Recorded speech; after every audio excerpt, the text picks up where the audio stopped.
Test. Looks like we're back.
I don't want to spill out my gum.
Okay.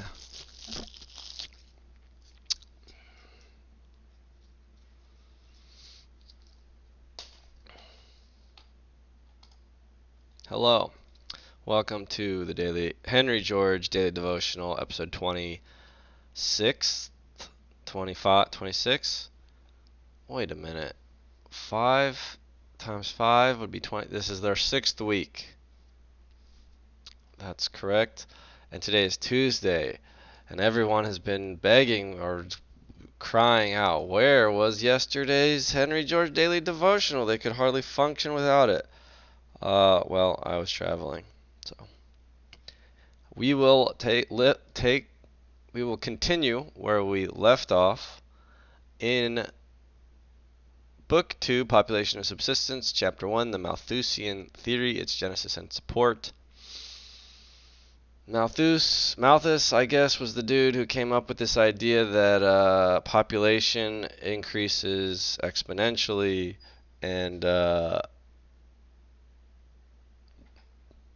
capital or wealth increases linearly, and so doesn't work out having lots of kids.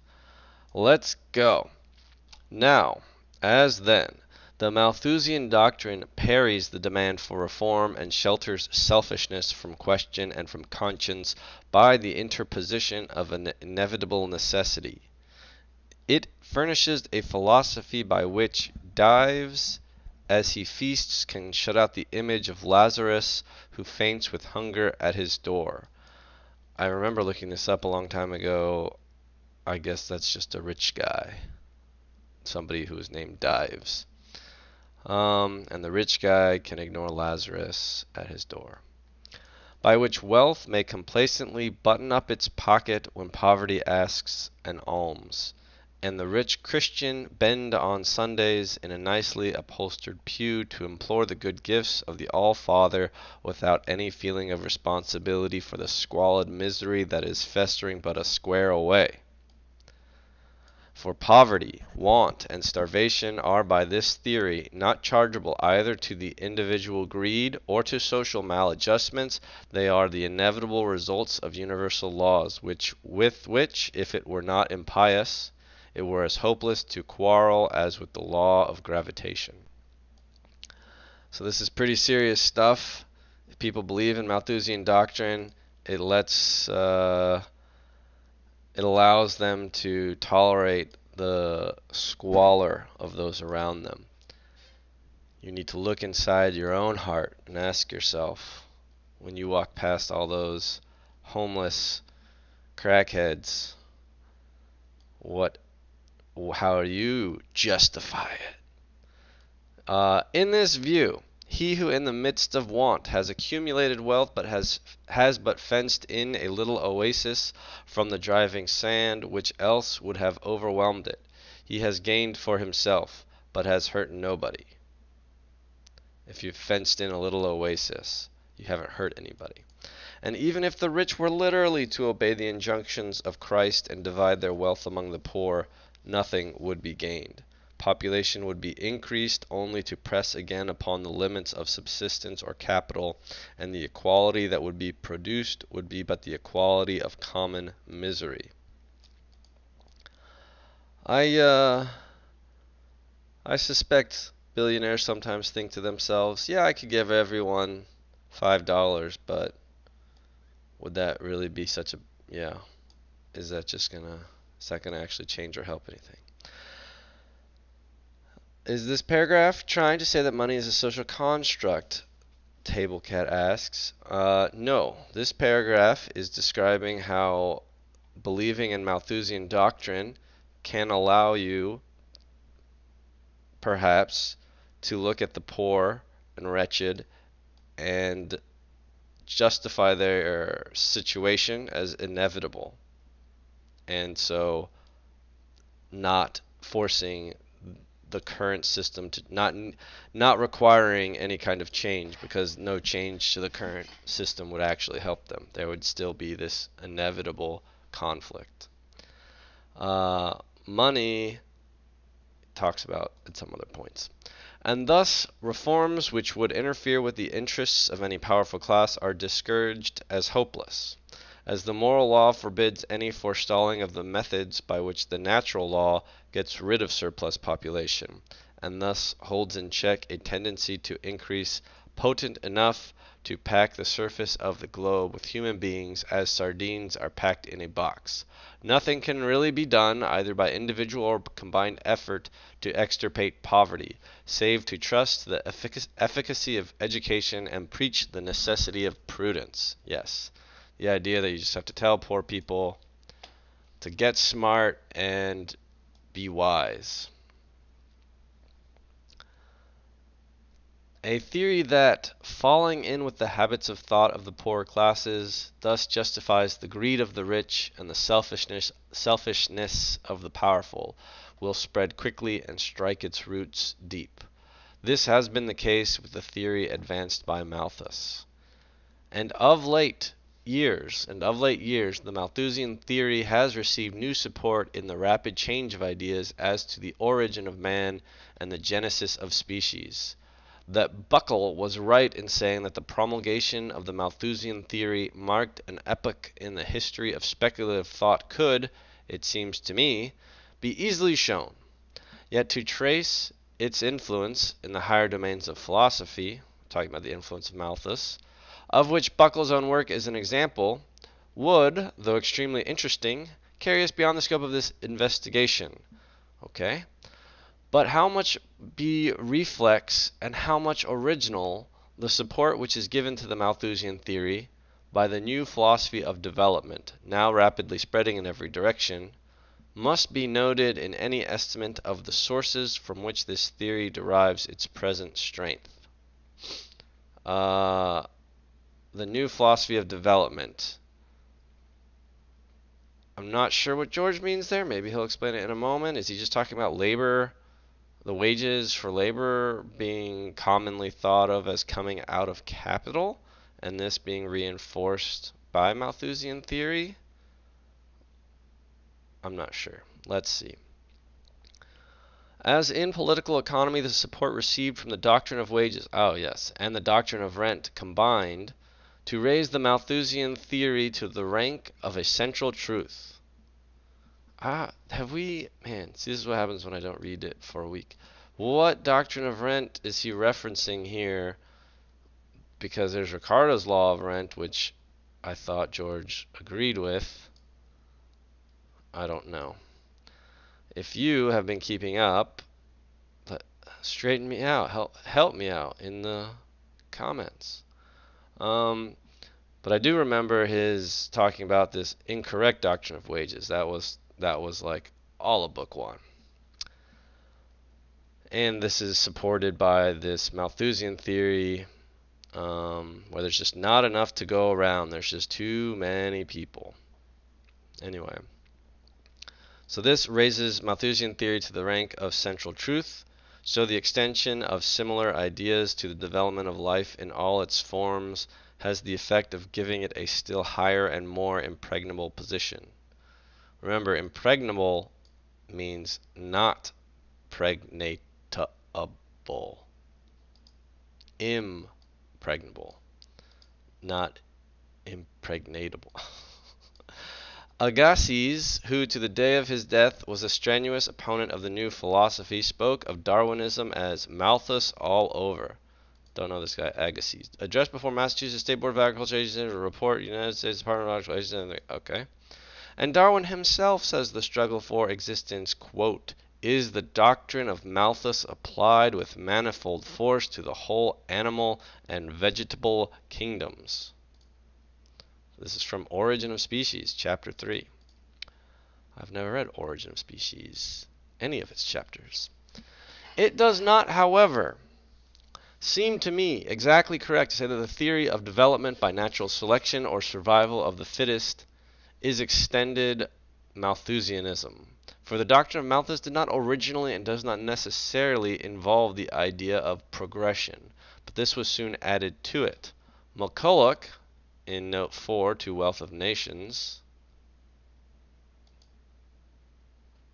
attributes to the principle of increase, social improvement, and the progress of the arts, and declares that the poverty that it engenders acts as a powerful stimulus to the development of industry, the extension of science, and the accumulation of wealth by the upper and middle classes, without which stimulus society would quickly sink into apathy and decay. What is this but the recognition in regard to human society of the developing effects of the, quote, struggle for existence and survival of the fittest, end quote, which we are now told on the authority of natural science have been the means which nature has employed to bring forth all the infinitely diversified and wonderfully adapted forms which the teeming life of the globe assumes.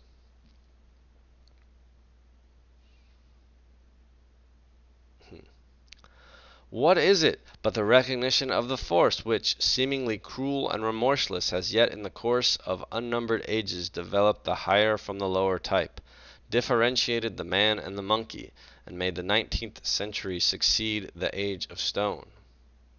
Thus commended and seemingly proved, or do we end? Yeah, we'll keep going. Thus, yes, we're almost done.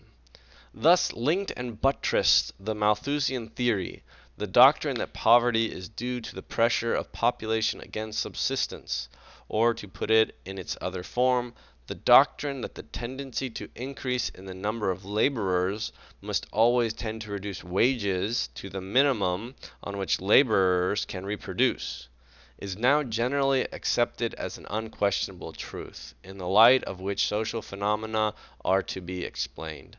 Just as for ages the phenomena of the sidereal heavens were explained upon the supposition of the fixity of the earth, or the facts of geology upon that of the literal inspiration of the Mosaic record. If authority were alone to be considered, formally to deny this doctrine would require almost as much audacity as that of the colored preacher who recently started out on a crusade against the opinion that the earth moves around the sun. For in one form or another, the Malthusian doctrine has received in the intellectual world an almost universal endorsement, and in the best as in the most common literature of the day may be seen cropping out in every direction. It is endorsed by economists and by statesmen, by historians and by natural investigators, by social science congresses and by trade unions, by churchmen and by materialists, by conservatives of the strictest sect and by the most radical of radicals. It is held and habitually reasoned from by many who never heard of Malthus and who have not the slightest idea of what his theory is. Nevertheless, as the grounds of the current theory of wages have vanished when subjected to a candid examination, so do I believe will vanish the grounds of this its twin. In proving that wages are not drawn from capital, we have raised this Antaeus from the earth. Not sure what Antaeus is. He was defeated by Heracles. A great.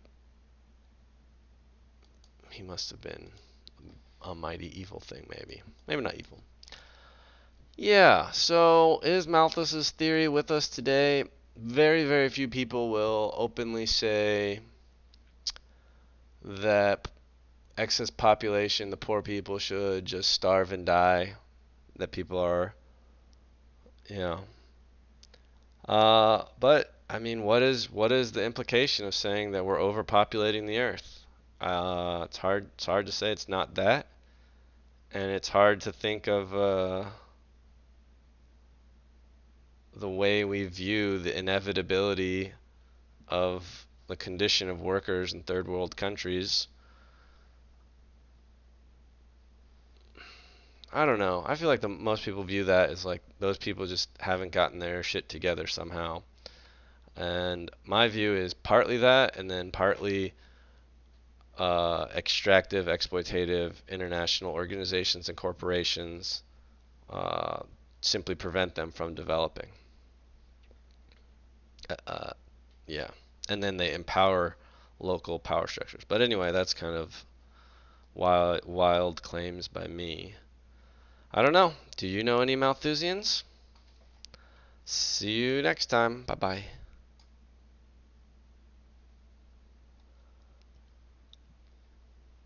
Alright, that was episode 26, chapter 2. Finished. Oh, hello, Jotson. Alright, so this, I would say, was,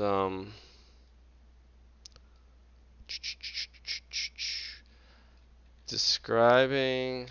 George explains how Malthusian doctrine, together with the wrong theory of wages and with the natural selection, all reinforce each other in their wrongness. Natural selection isn't wrong, just misapplied to economics, George says.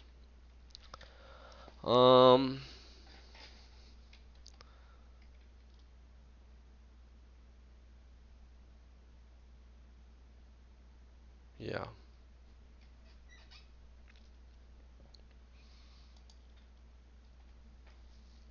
How do I want to précis progress and poverty?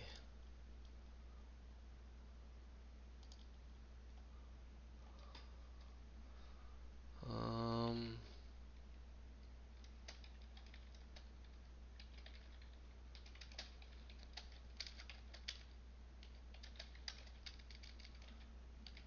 Needs Genesis and support. What is the likelihood this audiobook remake of the free audiobook is going to make John a Georgist? I don't know, John. What is the likelihood that this audiobook remake of the free audiobook is going to make you a Georgist, John?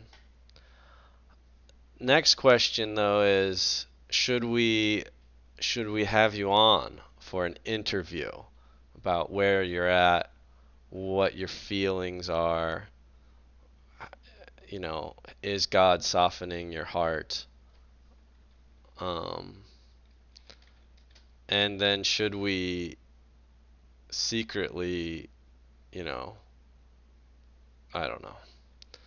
I don't know.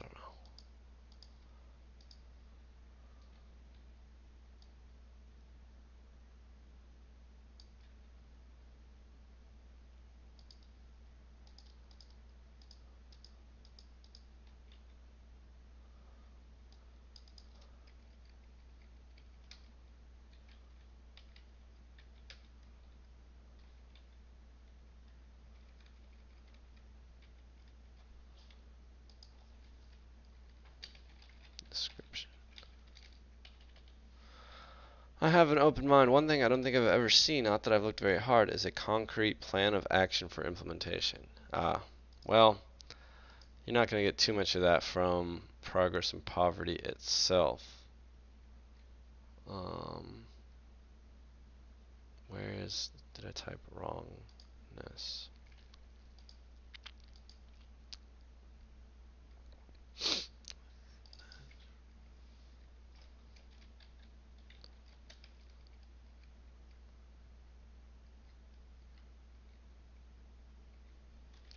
Malthus says population is geometrical. We call this exponential, and wealth is arithmetical. We call this linear. And so wealth can't keep up with population. This allows the wealthy to view the poor and over reproductive as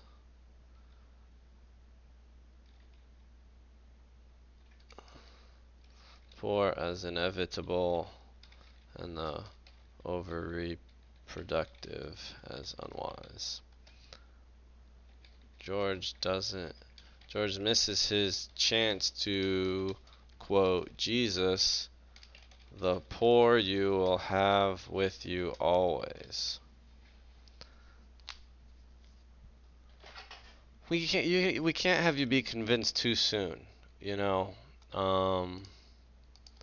It's like when those true crime podcasts and such, like they could in like an hour probably just tell you their conclusion that they got to. But no, they choose to tell you their story in a weird way, and then bring up different threads at random times, and also like just drop threads for like 4 episodes, and then be like, oh yeah, remember this one that I just happened to not tell you about for the last 4 episodes? That means everything I've talked about in the last 4 episodes can't be it. Oh my gosh. Anyway.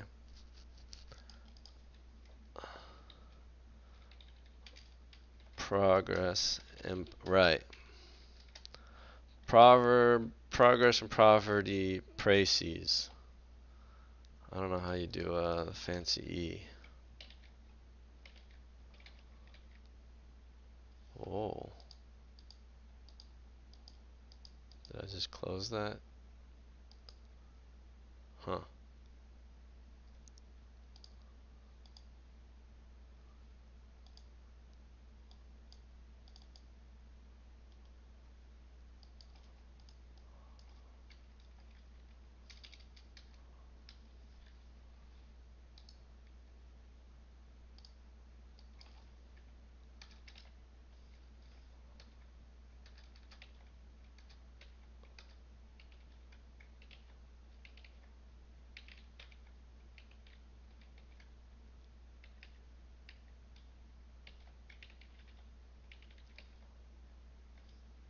Weird.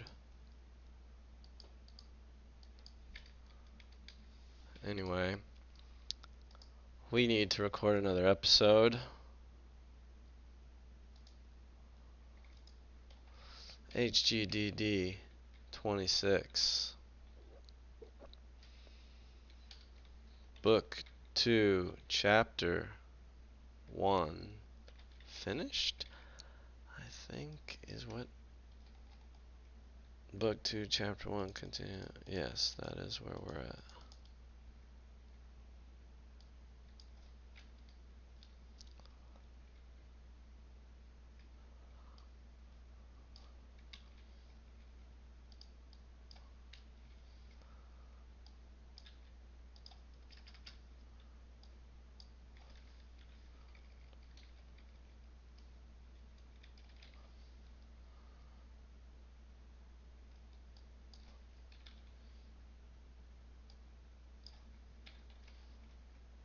Book 2, Chapter 2. Inference from facts.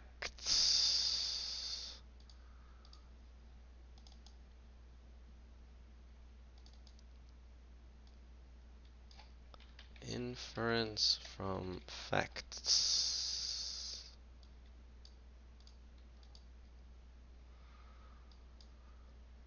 We don't know what George is going to say yet.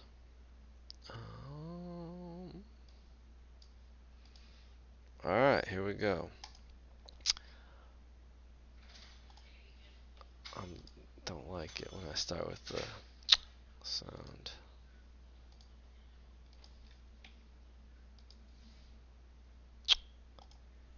Welcome to episode 27 of the Henry George Daily Devotional. We are in book 2, Population of Subsistence, chapter 2, Inference of Facts, from facts. Alright, here we go. The general acceptance of the Malthusian theory and the high authority by which it is endorsed have seemed to me to make it expedient to review its grounds and the causes which have conspired to give it such a dominating influence in the discussion of social questions. Forward analysis, it will, I think, be found as utterly untenable as the current theory of wages. Indeed, the current theory of wages and Malthusian doctrine kind of reinforce each other. So, since we fought so hard against the current theory of wages, let's now have George destroy the Malthusian theory. In the first place, George says, the facts which are marshaled in support of this theory do not prove it, and the analogies do not countenance it. And in the second place, there are facts which conclusively disprove it. Oh, quick little point I wanted to mention. Whether or not we, in the modern era, current era, talk about Malthusian theory, there's definitely a lot of people saying that, human population is going to peak in 100 years or something.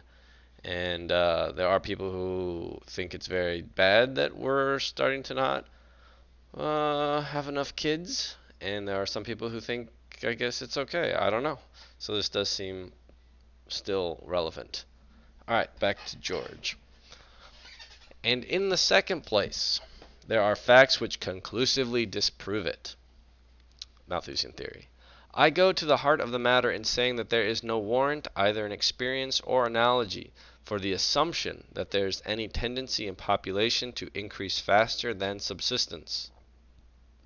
The facts cited to show this simply show that where, owing to the sparseness of population, as in new countries, or where, owing to the unequal distribution of wealth, as among the poorer classes in old countries, human life is occupied with the physical necessities of existence, the tendency to reproduce is at a rate which would, were it to go on unchecked, sometime exceed subsistence.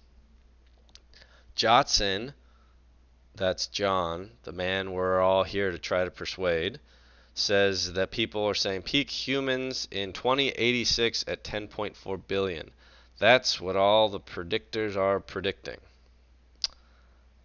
Whether or not they openly say it's due to Malthusian doctrine or not.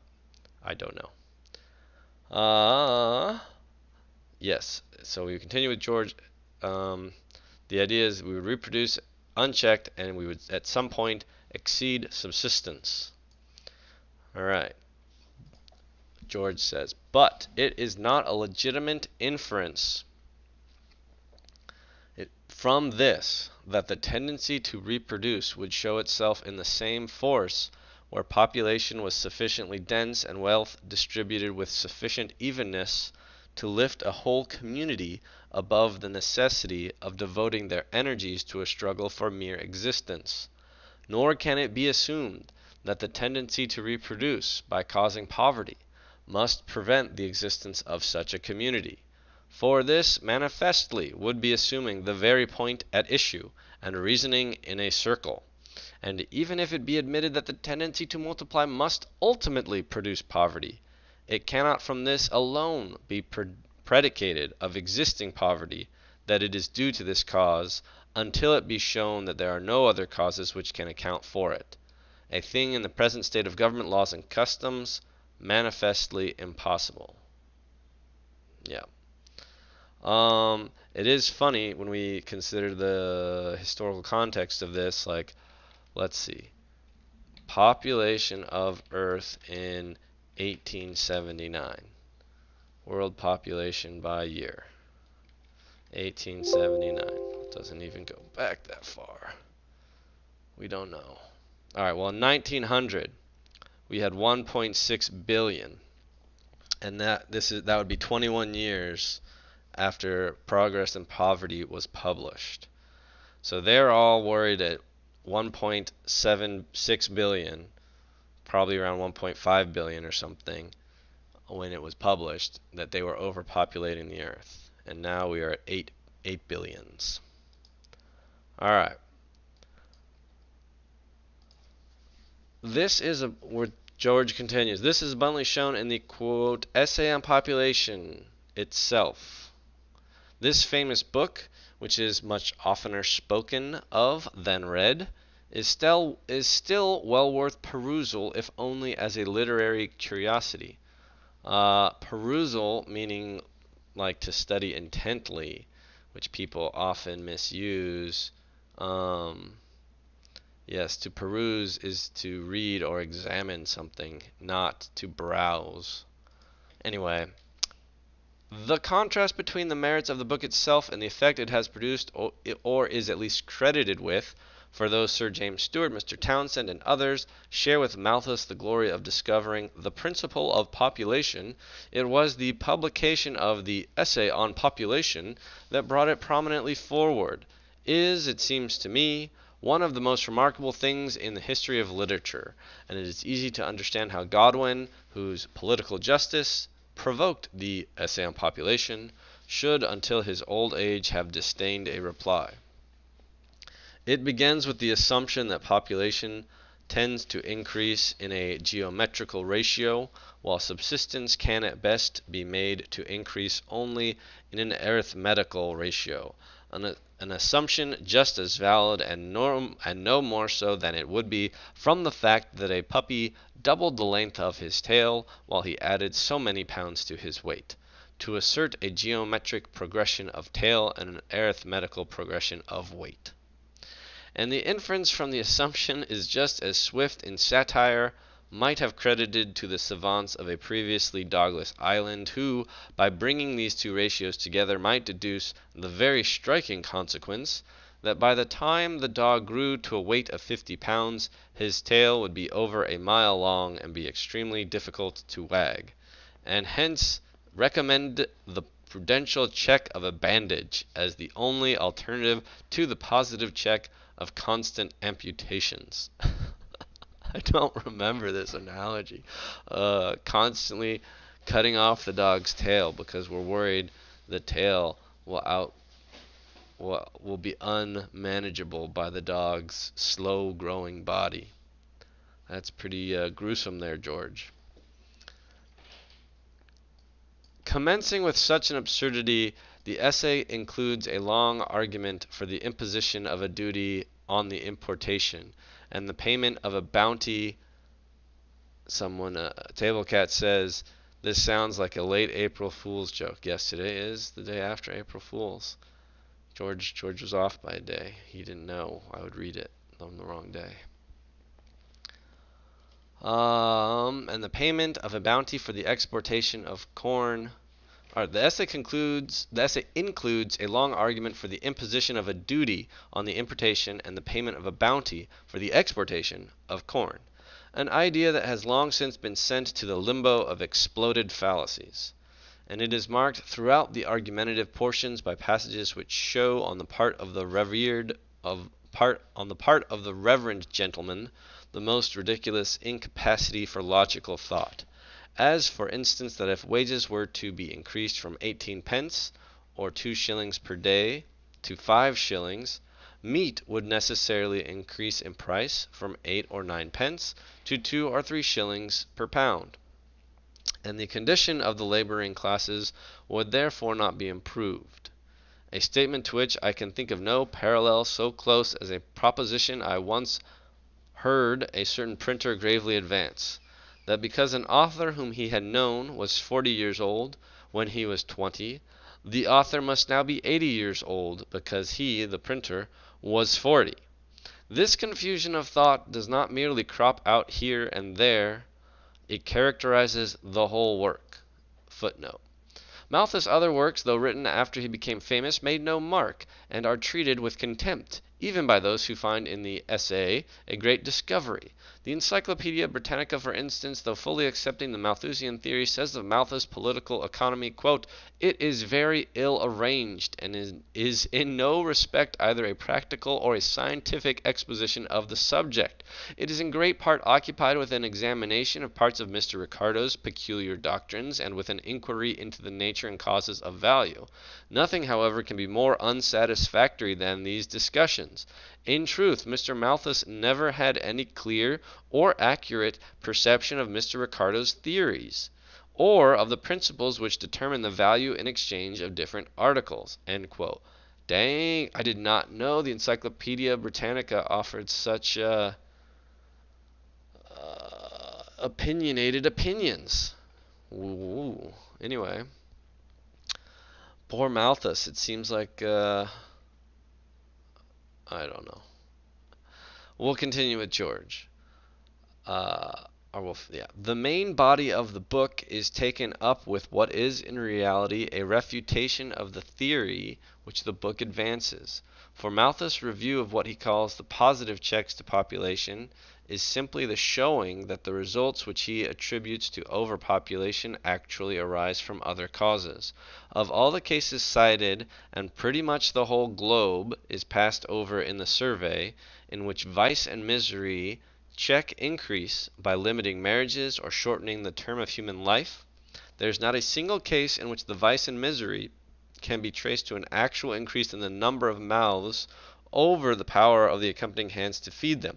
But in every case the vice and misery are shown to spring from unsocial ignorance and rapacity, or from bad government, unjust laws, or destructive warfare. We'll stop there. George says it's not because we had too many babies, but because we had too many bad laws. Like, subscribe, and share this with all of your babies.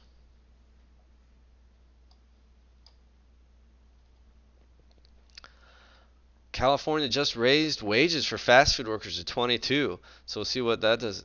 They can do it.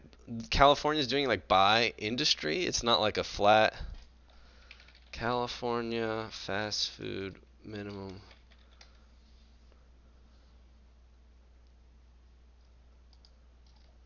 I'm gonna go work at a fast food restaurant. What was it at? Wasn't it like 17?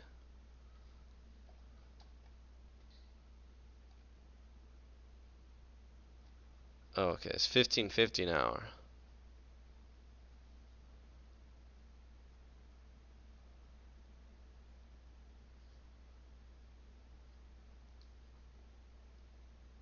I want a list of jobs that were just like require you to be available for 8 hours just like sit at a desk. Basically, a job where I can sit at a desk and program or draw, and then like, if there's an emergency, then I have to like be ready to like stop at a moment's notice and like press a button. Like jobs that are just super boring, don't do anything, like being on guard or something. How weird that it's like we're going to make a minimum wage for this one industry.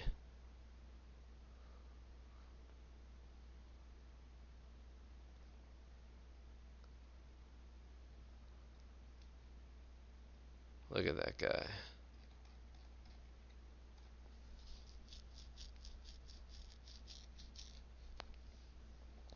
I mean, I'm not horribly against such a thing. I just don't think it's getting at all a root cause and will create dead weight loss.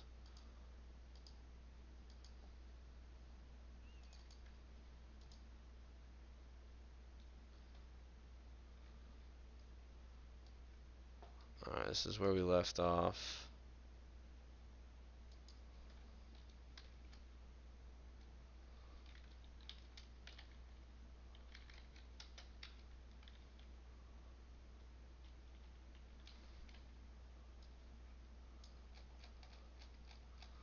This was the chapter 2, start inference from facts.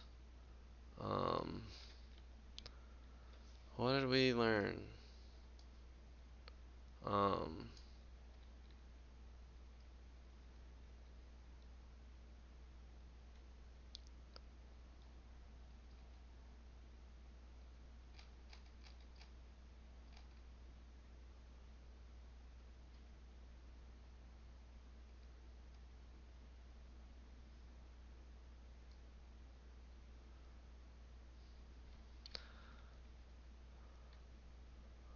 um, George explains how popular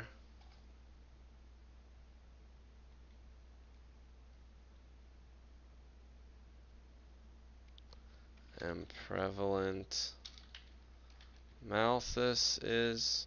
He uses Encyclopedia Britannica to throw some shade on Malthus.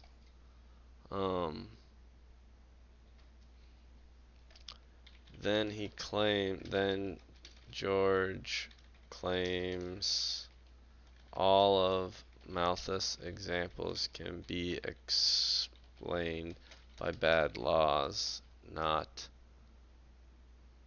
too many mouths. Is that basically what he says here? That's not helpful. He says all of the evidence is not good, and there are things that disprove it. Hello, JC. I don't know.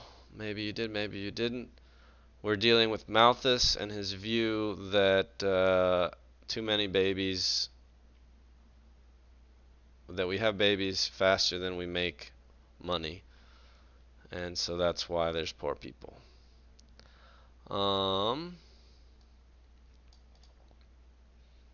Yes.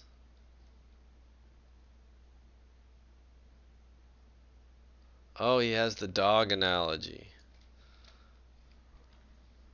Oh. George says that. Oh, you're Janning. Hi, Janning. I didn't. I figured that out by your particular use and capitalization of LOL. George. Well, I'm not sure how. Oh, this is chapter 2. But this whole thing is book 2, population and subsistence. Yes. And now we continue with chapter 2. Malthus' theory is really popular, even though Encyclopedia Britannica makes fun of him.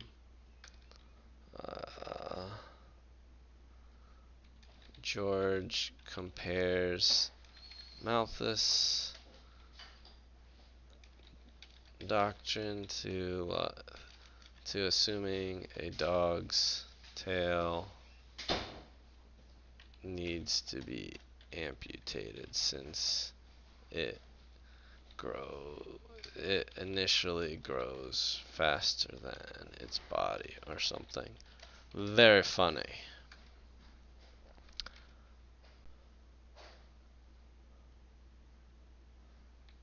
George says Malthus's evidence is insufficient and there's contradicting evidence too.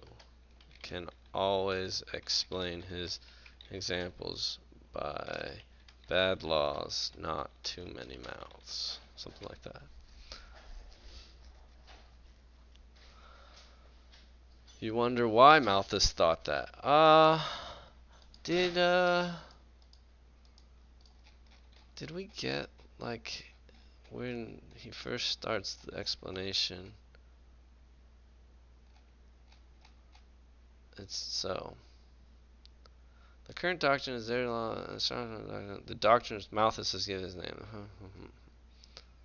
um, is this it?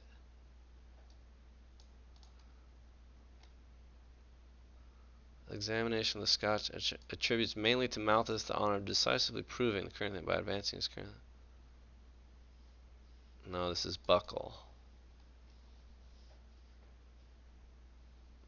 Scholars of the 18th century passed away when it was decisively proved that the reward of labor to soil, namely the magnitude of the national fund and the number of laborers, is fast as not entirely to Malthus.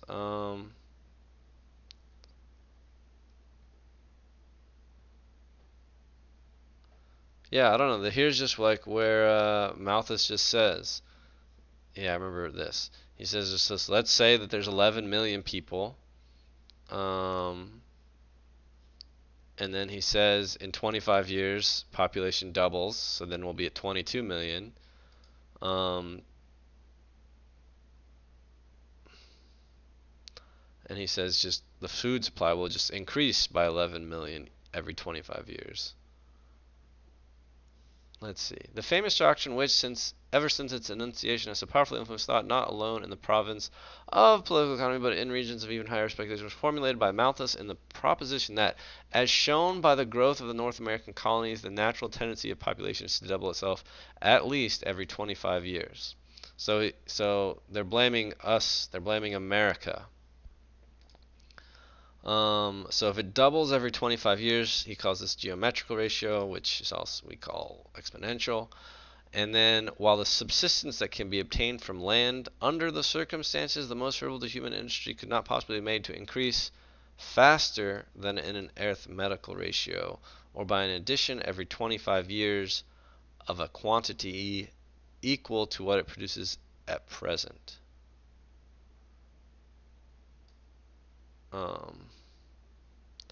But the thing is, even this term is confusing. Like if it's equal to what is this is a fixed thing where he's saying, because in this example Malthus is like, okay, if at present it produces 11 million or enough food for 11 million, it's just saying that every 25 years it will produce enough food for 11 million more. But if at any point you were to just look at this law and be like, oh, whatever the current amount that we're producing is this, and then we produce that and that again in 25 years, it would also increase geometrically.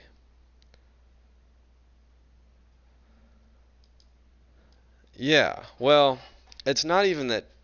Like tech even even without like new technology, this assumption I don't think would hold, right? Like if you assume every human can produce enough to provide for themselves and half of another person, or make it easier, just they can provide enough for themselves plus one, then you assume as long as there's enough resources around on an earth or land or wherever until the sun burns out, like each human over the course of their lifetime can produce enough to provide for themselves plus one more. And there wouldn't be much reason to produce for some extra people that don't exist. You would just turn that into other wealth. So it's you don't even need the tech bit. But the tech, of course, has made this even more sort of absurd to think that we can't produce just from the food argument. I mean, most modern population limiting people don't really make the food argument. More so, they make like the climate argument, I think. I mean, that's the only tenable overpopulation argument I can imagine hearing from somebody.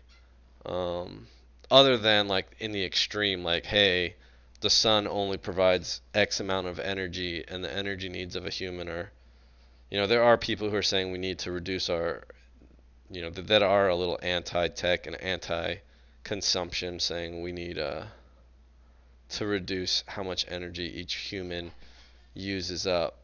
Um, yeah, I don't know exactly what Malthus got so inspired by. Um,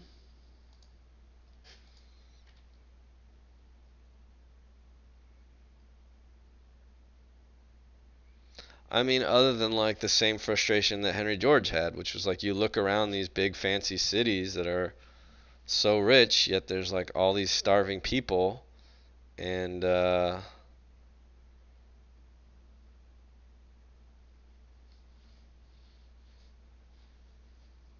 it does seem it does seem bad when you look at all these poor families having tons of kids, and they're all in poverty. And then there's this, yeah, in the modern times, there's that weird phenomenon of like, oh, if you have a child out of wedlock and you're on welfare, you'll get more money or something. So it's like not as financially punishing to have kids. And I know of some moms who have like kids with special needs, and so they just get. Yeah, I know this like pretty sad story of a mom who had a couple sons, and one of them is autistic, so they were, like maybe beyond, like, I don't even know what the correct terms are, but it was severe enough that they would receive, a lot of financial assistance every month from the government. Uh, and then the son that was, disabled, he got older and bigger, and he got violent, so they could no longer care for him at home. So he had to be sent to an institution, I guess, which then meant that the government no longer sent that family any money because they weren't taking care of a disabled child at home. And then that meant that the mom like had to try to get a job, but I don't think she like was legal and didn't speak English maybe. I don't know her exact situation, but she could not make rent. So she got thrown out, and that's why my roommate Caesar is taking care of her chihuahua for the last 6 months. I know she was without a home for a while. I know some people from my old church put her up in a hotel for a little while, and then one of them let her, maybe this, I don't know all the story, maybe let her live out of his trailer, like his like little RV trailer, not like an actual trailer. Yeah, that's the story behind Paloma. Um, but we still have Paloma, and I think that woman has found housing, but maybe she doesn't want the dog. I don't know how much she wants the dog back. It's extra burden, and uh, yeah. I've never met her. I don't know what her behaviors or skills might be or not be. Like, I don't know if she's found a job or, you know. Anyway, it's sad.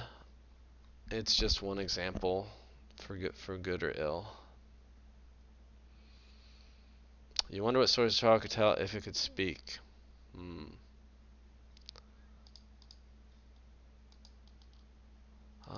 What are we doing? Okay, time to upload all these episodes. HGDD 27, Book 2, Chapter 2. Start, I guess. The question is, scheduler. Why are we still in dark mode if it's between 8 a.m.? Switch to light mode, 6 a.m. every day. Maybe this is because my computer was off at 6 a.m.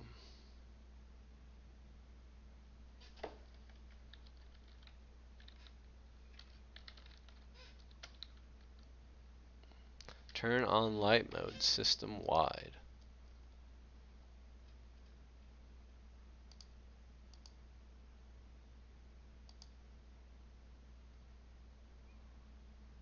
You've sent me an interesting FOD video clip. Why is this not being applied?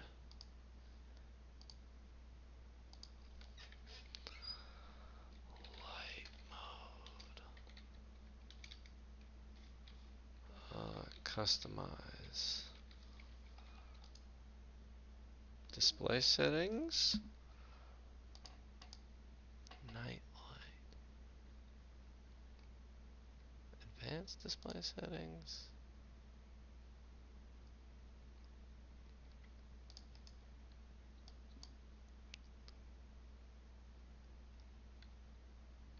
Themes.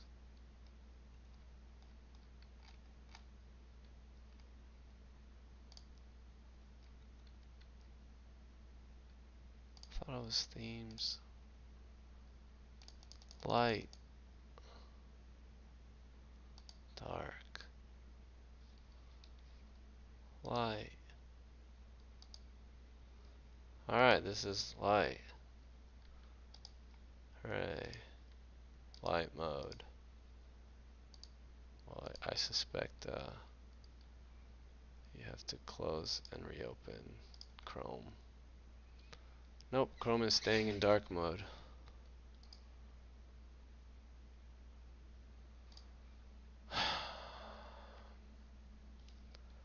Whatever.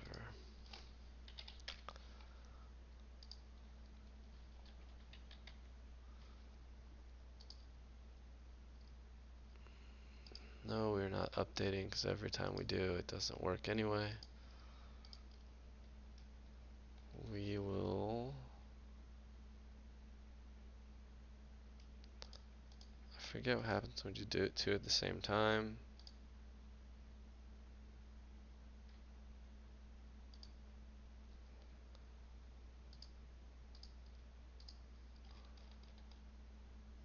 It seems like it works correctly.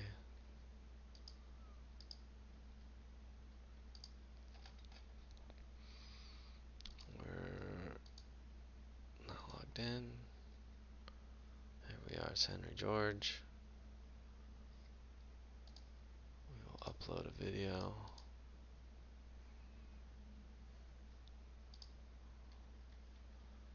Okay, and Windows Explorer is dark, even though our theme is light.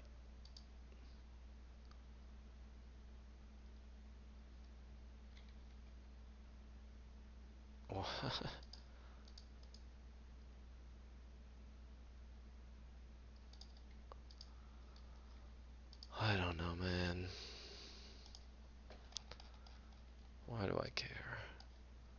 Because it's hard to see at this time of day with dark mode. That is why I care.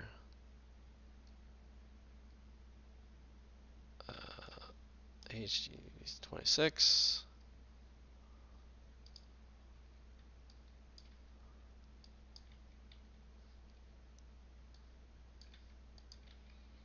Thumbnail.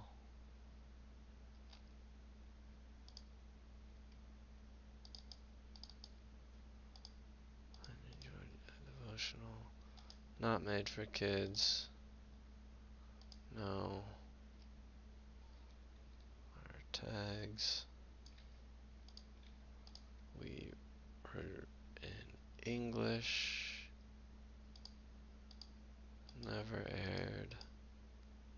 Oops. April 2nd. Cerritos. Next. Public. Publish.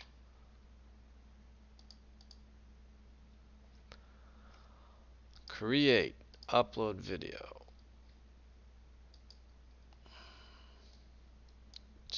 Episode 27.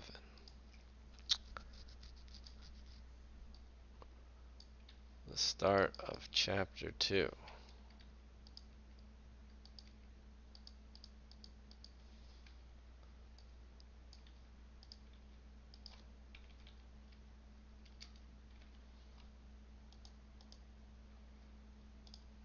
Thumbnail. Henry George Daily Devotional.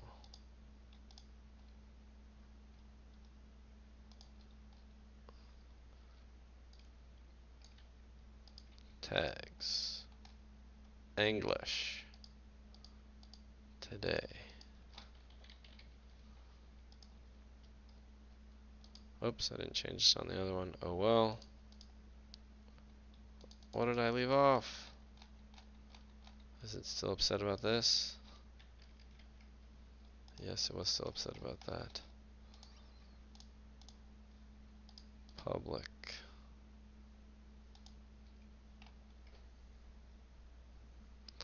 Close. Spotify for the podcasters.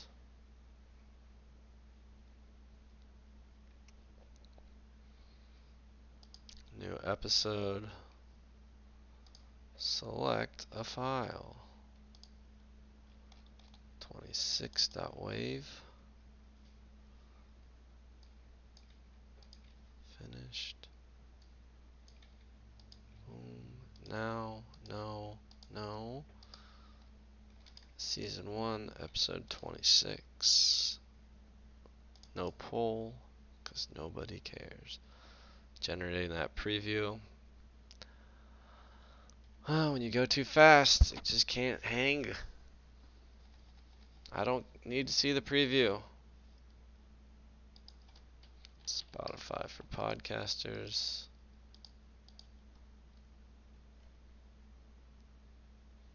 New episode.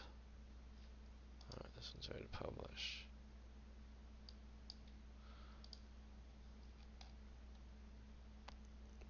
.wave.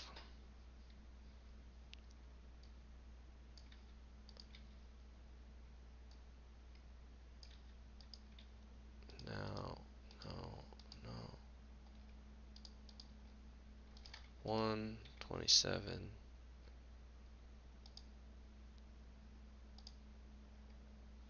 And when that's ready, it's ready.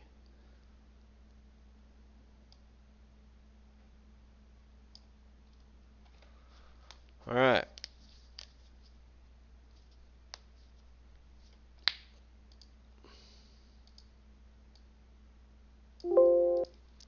We have done our daily devotional. We have a video to watch.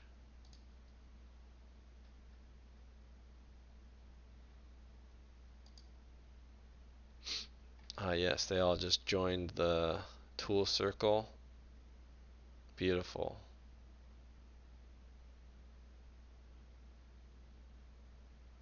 Wow.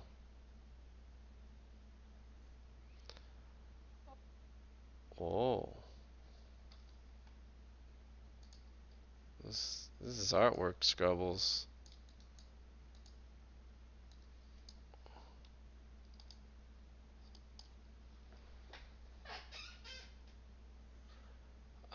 I'm feeling pretty good. The demo night went pretty well. We had about 3 to 4 demos going. That's good. Warp told me, Warp was like, he was trying to say, we only had like one person or two people. He's trying to poo-poo it. Look at that go.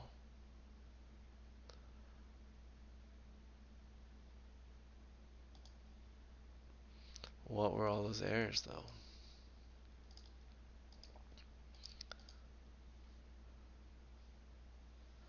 Okay, well, he said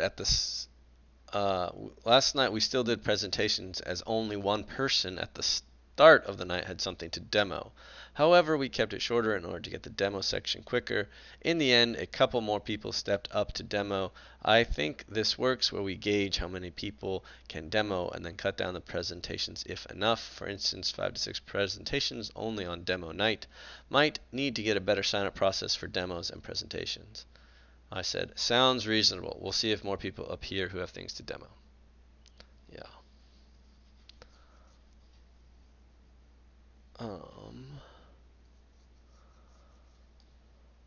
All right. I'm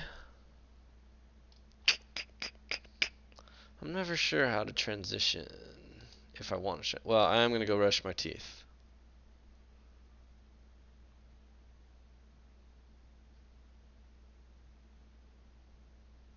And I guess I'll end the stream.